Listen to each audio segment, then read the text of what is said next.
یہ تو ہو ہی نہیں سکتا کہ وہ اپنی جان کا خطرہ مول لے کر حویلی کی اونچی دیواروں کو خاطر میں لائے بغیر رات کے اندھیرے میں اس سے ملاقات کے لیے پہنچتی اور وہ خود وہاں نہ ہوتا۔ دماغ کے مشورے اور عقل کی سکھائی ہوئی احتیاطیں اپنی جگہ، لیکن جب معاملہ دل کا ہو اور اہل دل کو پاسبان عقل کو رخصت کر کے یا ڈانٹ ڈپٹ کر کے چپ کروانے کے بعد اپنے دل کی ہی ماننی پڑتی ہے۔ اس نے بھی یہی کیا۔ 11:30 بجے تک جب اس کا کشور سے کوئی رابطہ نہ ہو سکا تو اس سے ملاقات کے لیے جانے کے لیے تیار ہونے لگا۔ لباس کے معاملے میں بہت سادہ مزاج ہونے کے باوجود اس وقت اس نے ذرا تکلف سے کام لیا تھا اور اپنا ایک بہترین لباس زیب تن کرنے کے ساتھ ساتھ پرفیوم کا اسپرے بھی کیا۔ اس کے ساتھ ہی رات کو جلدی سو جانے کے عادی تھے، چنانچہ جب وہ 12 بجے کے کچھ قبل گھر سے روانہ ہوا تو ان میں سے کسی کو خبر نہ ہو سکی۔ اسے پیدل ہی گھر سے اسکول سے ملحقہ انڈسٹریل ہوم تک کا سفر طے کرنا تھا۔ یہ 15 منٹ کا فاصلہ تھا۔ وہ 12 بجنے میں 10 منٹ قبل گھر سے نکلا۔ اس حساب سے 12:05 پر وہ مقررہ جگہ پر پہنچ جاتا۔ کشور نے 12 بجے کے بعد اپنے آنے کی اطلاع دی تھی اور اسے امید تھی کہ وہ اس سے پہلے ہی وہاں پہنچ جائے گا۔ کشور نے 12 بجے کے بعد اسے اپنے آنے کی اطلاع دی، اسے امید تھی کہ وہ اس سے پہلے ہی وہاں پہنچ جائے گا۔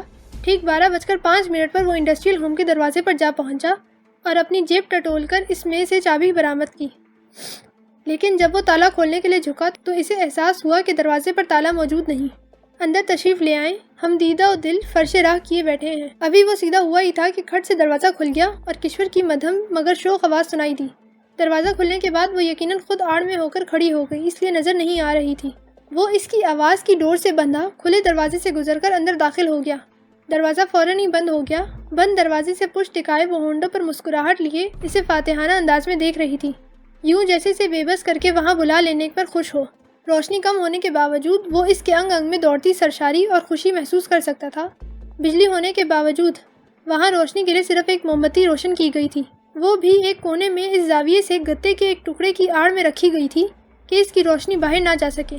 یہ احتیاطی تدابیر ہی تھیں جو یقیناً اس نے اپنی وہاں موجودگی کو صیغہ راز میں رکھنے کے لیے اپنائی تھیں۔ بہت ضدی ہیں آپ، بہت تنگ کرتی ہیں، اس نے مسکراتے دیکھ کر اس سے شکوہ کیا۔ تو اب میں حاضر ہوں، آپ کا جتنا جی چاہے مجھے تنگ کر لیں، اس کی شوق آواز میں بلاوا تھا۔ آپ کو ذرا احساس نہیں کہ اس طرح چھپ کر حویلی سے نکلنا آپ کے لیے کتنا خطرناک ہے؟ کسی کو پتہ چل گیا تو نتیجہ آپ مجھ سے بڑھ کر جانتی ہیں۔ اس کی شوخی کو نظر انداز کر کے آفتاب نے اپنی بات جاری رکھی۔ آپ ٹھیک کہہ رہے ہیں، شاید میں اپنی خواہش کے پیچھے آپ کی زندگی کو داؤ پر لگا دیتی ہوں۔ وہ یکدم ہی اداس ہو گئی۔ غلط رخ پر مت سوچیں، میں یہ سب اپنی نہیں آپ کی وجہ سے کہہ رہا ہوں۔ میں تو پہلے ہی آپ کے ابا جی کی نظر میں معطوب ہوں، لیکن یہ ہرگز نہیں چاہتا کہ آپ اپنے ہاں کی روایت کے مطابق محبت کے جرم میں سزا کی حقدار ٹھہرا دی جائیں۔ کسی کو ذرا سا بھی علم ہو گیا تو آپ کے ساتھ کتنا بدترین سلوک کیا جائے گا، یہ بات آپ مجھ سے زیادہ اچھی طرح جانتی ہیں۔ اسی لیے میں نے آپ سے وعدہ لیا تھا کہ آپ کبھی اپنی زندگی کو خطرے میں ڈال کر چوری چھپے مجھ سے ملنے نہیں آئیں گی، لیکن آپ نے تو اس وعدے کا پاس نہیں رکھا۔ آپ صحرا میں بھٹکتے پیاسے مسافر کی کیفیت سمجھتے ہیں؟ ایسے مسافر کے سامنے اگر ٹھنڈے میٹھے پانی کا چشمہ آ جائے تو کیا وہ خود کو اس پانی سے سیراب کیے بغیر رہ سکے گا؟ ہرگز بھی نہیں۔ میرا بھی یہی خیال ہے۔ میں بہت پیاسی تھی، لگتا تھا ایک دن اسی پیاس کے ساتھ مر جاؤں گی، لیکن پھر آپ میری زندگی میں چلے آئے۔ کسی کی محبت کو ترسے میرے پیاسے بدن میں امید کی ایک کونپل پھوٹ پڑی۔ اس نئی پھوٹنے والی کونپل نے مجھے حوصلہ دیا کہ زندگی پر میرا بھی کوئی حق ہے۔ میں اپنے اندر پھوٹنے والی امید اور خوشی کی ایک ننھی سی کونپل کو آپ کی محبت سے سیراب کرنے کے لیے آپ کے پاس آتی ہوں۔